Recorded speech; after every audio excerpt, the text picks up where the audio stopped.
Hey guys, thanks for watching. I've got a really good story from history for you today, and it involves a coin that was sent to me this week by a friend. Now, my friend wants to remain anonymous, but he knows me pretty well, and he told me, "You're going to enjoy this coin. It's got a great story behind it," and he wasn't wrong. Here's the coin that was sent to me. A 1783 Spanish Reale from the shipwreck, the Cazador. Now, let's start this story by how this coin was found. A man's fishing 50 miles south of New Orleans, August 2nd, 1993. He's trolling his nets in about 300 feet of water, and he gets a snag. Now, he knows the area pretty well. He knows there shouldn't be anything down there, so he pulls his nets up out of curiosity. When the nets hit the deck, one of the deck workers hits his knees and begins to shout, "Coins, coins!" And the net was indeed loaded with Spanish silver coins. Now, as they began to examine the coins, they noticed a couple things interesting. Most of the coins had fused together, but they were nice, orderly little stacks. And as they broke the coins apart and looked at some of them, they noticed they were all 8 reals, all dated 1783. Now, this helped them to identify what ship they had found, because the shipping records in Spain at that time showed that there was only one ship from a mint carrying minted coins, freshly minted coins, and that was the El Cazador. Well, where they found the ship, it made it easy enough for the man that discovered the coins to lay claim to them, and the recovery process began. Now, the coins end up at the Franklin Mint for distribution. Along with the distribution of these coins, there began to circulate a story about their connection to history. Here's how that story goes. In 1783, New Orleans and the Louisiana territories are all owned by Spain. Now, sometime later, Spain ends up giving this territory to France. Spain and France, they're involved in a lot of fighting at this time, and New Orleans, although it was a really good location and probably lucrative because all the trade coming down the Mississippi River had to go through New Orleans. If you own that, you own something special. It was a little bit of a headache location too. A lot of cutthroats and devious characters were in New Orleans, and the paper currency that was being used at the time was being counterfeited left and right. On top of that, the location in New Orleans just stinks, to be honest with you. It's a big hole in the ground, and there was disease that was just rampant. So not exactly a pleasure destination.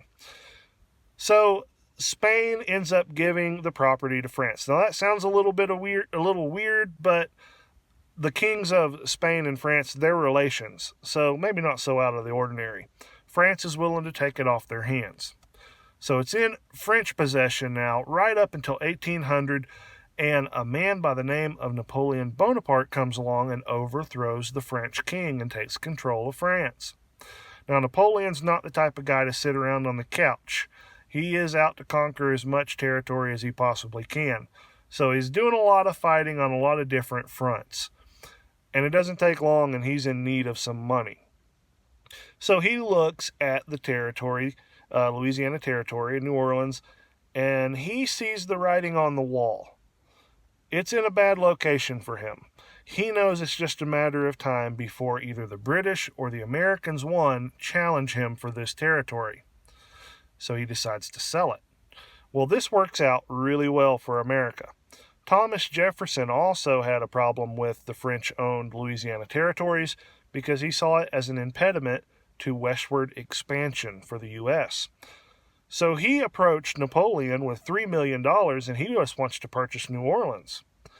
And Napoleon shocks the pants off of everybody by counter-offering for the entire Louisiana territory. Now, don't get confused here. We're not talking about the state of Louisiana. We're talking about a chunk of land that extends from the Gulf of Mexico all the way up into Canada. He acquires this land for $15 million from Napoleon. That's 4 cents an acre. And the land mass of America is doubled. So, the story, the connection to the coin kind of goes like this. If the El Cazador had never sunk, maybe Spain doesn't get such a bad taste in its mouth about New Orleans being such a headache to them, maybe they don't give it to France. Maybe France doesn't sell it to the United States. I got to tell you, that's a little bit loose for me. There's a lot of speculation, plausible at best. Couple things wrong with that. Quite a bit of time passed from the sinking of the ship to the time that it comes into American hands. Even though it was a ton of silver that was lost, in fact, 18 tons of silver, that represented 1% of the coins minted at Mexico City for Spain in 1783. So a big loss, but not a government-crushing loss. So it's a cool story to go along with the coin. But there's a second story, and that one's a good one too. As I researched the coin, I kept asking myself a question that I didn't see many people asking. Why did the El Cazador sink in the first place? What happened? Maybe there were some assumptions being made, and I kind of had a couple thoughts right off the bat myself. Maybe you do too. I came up with 2 reasons why the ship might go down in the Gulf of Mexico. 1, a hurricane. 2, pirates. Let's look at the hurricane theory. The ship sinks in February of 1784.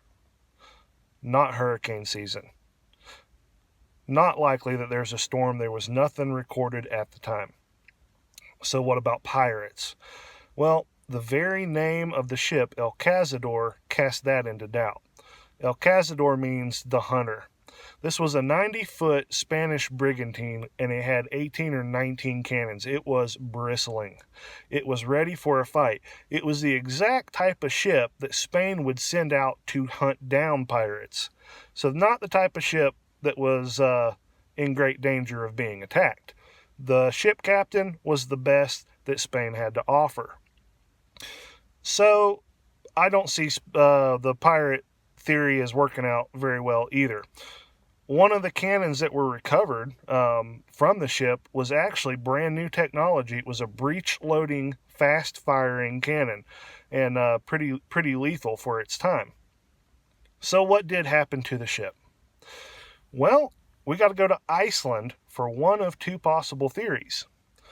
In Iceland, at that time in the 1783, in the summer, a volcano erupts, and it erupts for 8 months. Now, it had global impact. 26,000 people in Europe died from the poison from the ash cloud that drifted across the ocean over there. At that time also, some pretty notable characters in America are commenting that the winter is exceptionally cold. Ben Franklin speculated that the ash that had gone up from this volcano in Iceland was causing a very, very bad winter in the winter of 1784. Thomas Jefferson noted that he was snowed in for 3 months at Mount Vernon. Couldn't get out because of the snow and the ice. Even George Washington comments how bad the winter is. There's record of people ice skating in Charleston Harbor in South Carolina because it froze completely over. And in New Orleans, well, there's a man by the name of Jacob Villers Dubreuil, a scientifically minded fellow, and he's making some interesting observations about the Mississippi River at this time. He's seeing ice flow down the Mississippi into the Gulf of Mexico. And we're not talking slushy here.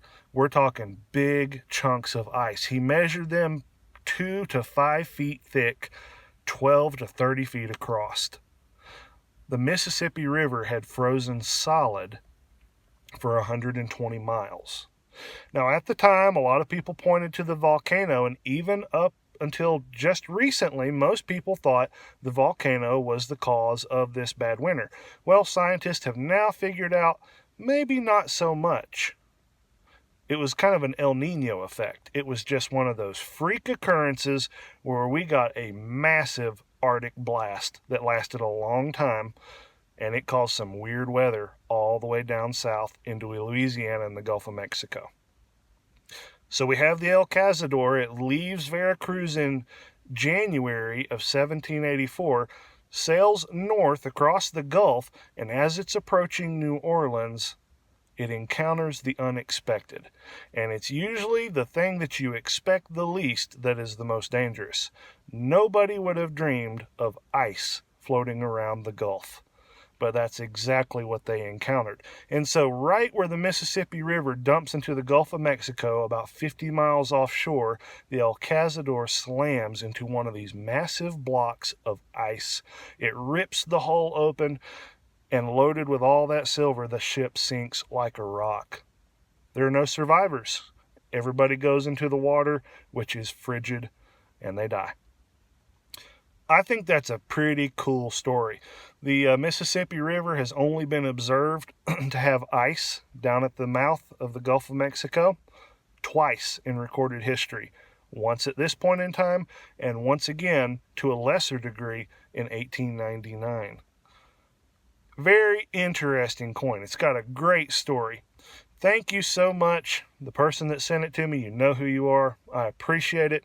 Hope you enjoyed the story. I sure enjoyed researching it.